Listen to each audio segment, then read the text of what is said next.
ते वाण V555 आहे।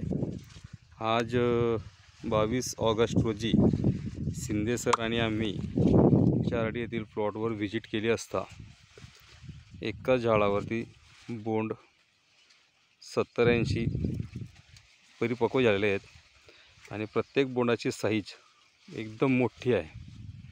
तुम्ही बोंड बघू शकता केवढं बोंड आहे। तर असा गोल फिर असा गोल फिर तो गोल सिंगल प्लांट आहे ना। हां, सिंगलच प्लांट आहे सर, काडी सिंगल आहे ती।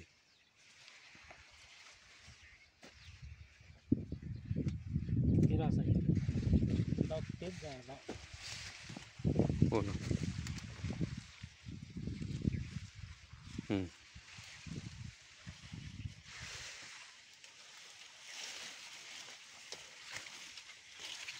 बरं